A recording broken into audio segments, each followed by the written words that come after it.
26-এর ভোটের আগে এবার কংগ্রেসে বড় ধাক্কা। তৃণমূলে যোগদানের পথে শঙ্কর মালাকার।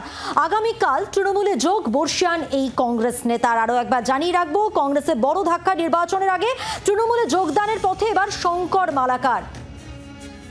প্রতিনিধি প্রবীর চক্রবর্তী রয়েছেন আমাদের সঙ্গে টেলিফোন লাইনে। প্রবীর, কি খবর রয়েছে?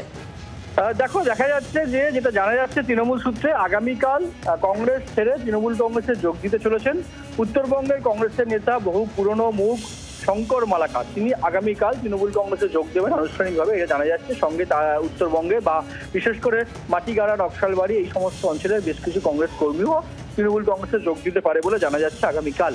এবং দেখো, রাজ্যে কিন্তু কংগ্রেস দেখা যাচ্ছে নিঃশব্দে ভাঙছে। কিছুদিন আগে আমরা দেখেছি যে কংগ্রেসের ছাত্র পরিষদের যিনি সভাপতি, তিনি এবং বেশ কিছু জেলার ছাত্র পরিষদের সভাপতি কংগ্রেসে যোগদান করলেন।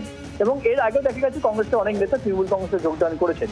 2026-এর নির্বাচনের আগে দেখা যাচ্ছে এই রাজ্যে কংগ্রেসের ভাঙন চলছে, এবং সেক্ষেত্রে দেখা যাচ্ছে কংগ্রেস ভেঙে সবাই কিন্তু তৃণমূল কংগ্রেসে যোগদান করছেন। আগামীকাল শঙ্কর মালাকার তিনিও কিন্তু কংগ্রেসে যোগদান করছে, কংগ্রেস ছেড়ে তৃণমূল কংগ্রেসে যোগদান করছেন বলে জানা যাচ্ছে।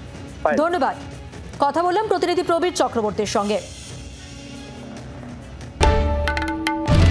বাংলার আওয়াজ, বাঙালির আবেগ, জি 24 ঘন্টা।